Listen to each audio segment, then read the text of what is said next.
Hey you guys, welcome back to my channel. Woo! It is good to be back. I'm in Virginia right now and it is motherfucking cold. I dyed my hair, I did my roots a little bit. And yeah, those are the superficial basic updates.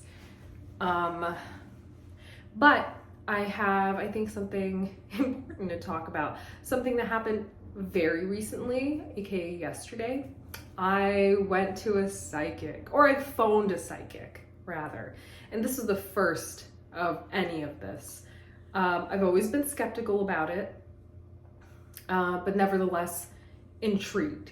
And I can't say it was this enthralling conversation, again, because the skeptic in me was like, well, I feel like because I'm talking, you're able to develop these like conjectures and ideas about my future. Had I not told you this, you probably would have given me an inaccurate reading, you know?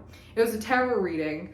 And I don't even think I want to touch on the discussion so much, but rather align with the subject that I really wanted to talk about, which is trusting your gut. Now, there isn't really a hard, concrete definition to trusting your gut or honing in on your intuition or anything, but we all know what we're talking about when we're talking about it. That being said, sometimes it feels as though when your intuition suggests something, a decision, a new route, a new path, it feels kind of like sabotage. But most times, when speaking to anybody who does follow through with whatever their body is telling them, in a sense, the results are pretty productive, very beneficial, very eye-opening, very grounding even. So I went ahead and did that recently. I don't like going into too much detail in terms of what I did and what's going on in my life, because I don't think I'm at that level yet. And honestly, I think all the people that watch my YouTube videos are my friends, so I don't think I really want to do that. But friends and family, or like people I know, you know. Anyway, while this choice would, I know, hurt me a bunch, I think it was good to trust my body and realize the choice that I'm making will develop a new route, a new path, a new pattern for my brain to process and become accustomed to, because what I was accustomed to already was not helping me. It was bogging on my self-esteem, the identity of myself, and more importantly, I was abating my own emotions to stay in an environment that's comfortable. And this could honestly translate to something that is very common, which is making big moves, right? A literal physical move, moving from one state to another, leaving family behind me even, or starting a new job, or deciding to quit school or start school, things, big decisions, and big decisions that come with a lot of risk, you know? But if your body and your subconscious has been advising you repeatedly, you've been envisioning it over and over again to the point where the event feels like you've already experienced it, feels almost fucking real, then remember that in any tribulation that you have been through, you come out okay. You come out fine.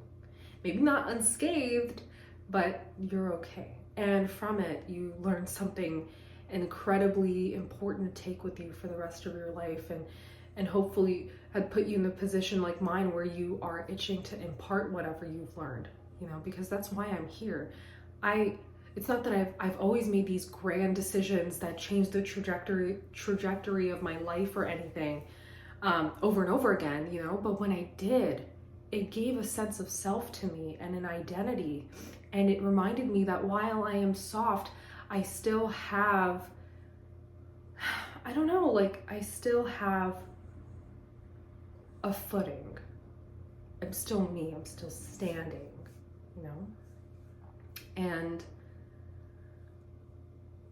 this particular decision that I made was with the recognition that, hey, whatever choice I'm going to make now, even though it feels difficult, I'm teaching myself something to get used to. I'm teaching a behavior that I need to get used to in order to not necessarily protect myself. Because sometimes I think the term protect can be misconstrued as building a wall or putting up a wall. I don't want that.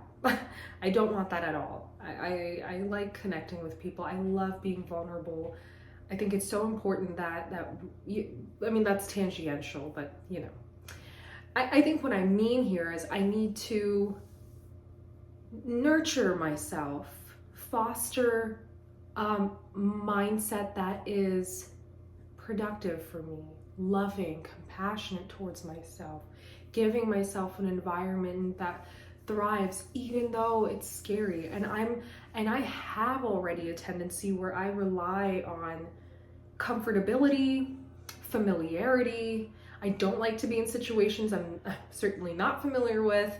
So, you know, whatever this choice that I made recently really put me in a fucking situation. And there's grieving involved in it, but also I know deep down in my gut that it's gonna be okay.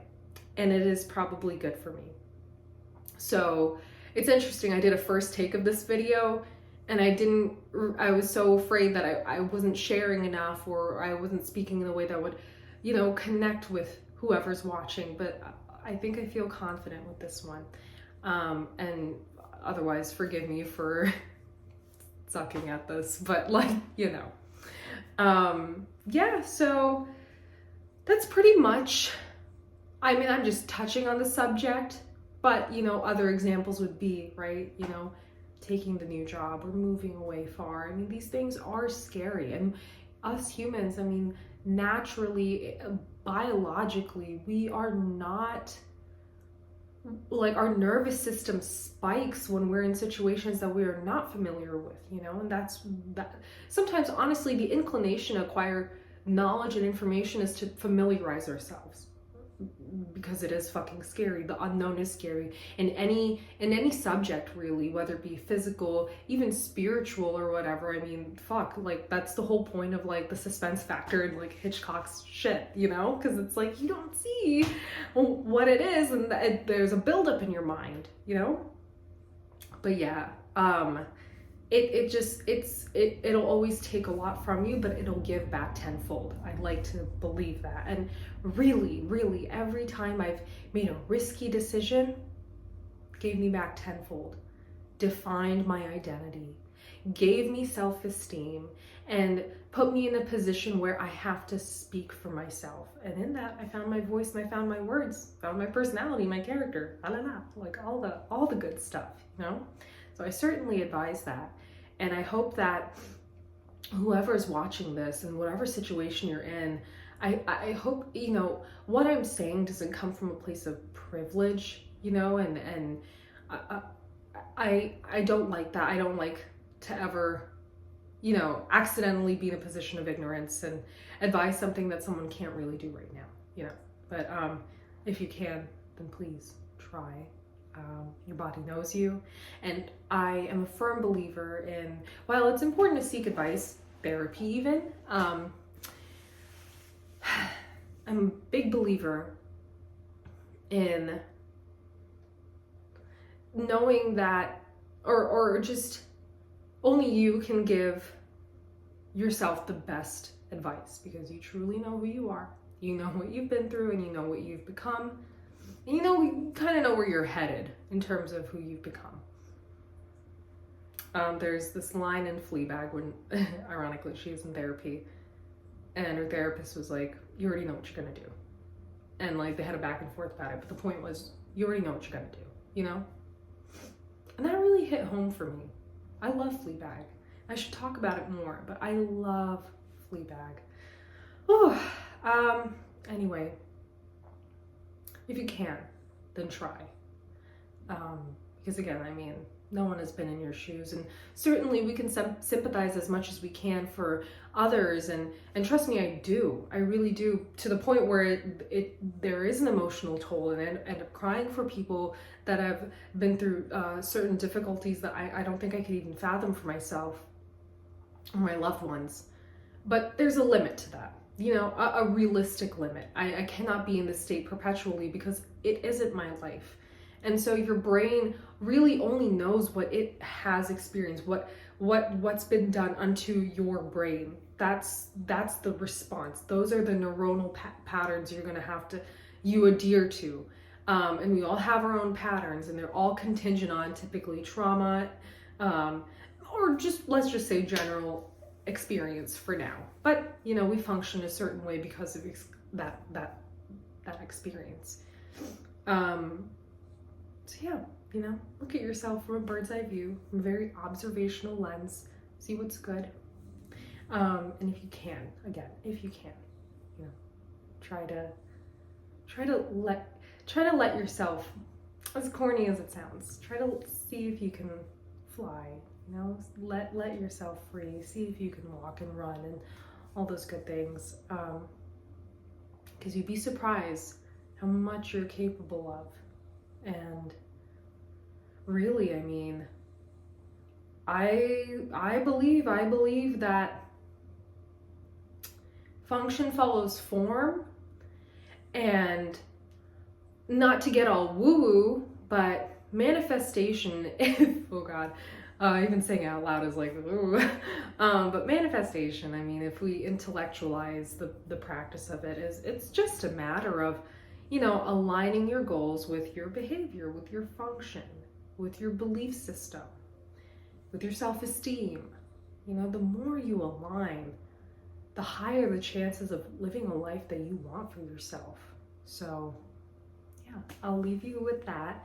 Thank you so much for listening, and I will be back next week. I'm really, really trying to be consistent, so have a wonderful rest of your day or evening or week. Yeah. Bye.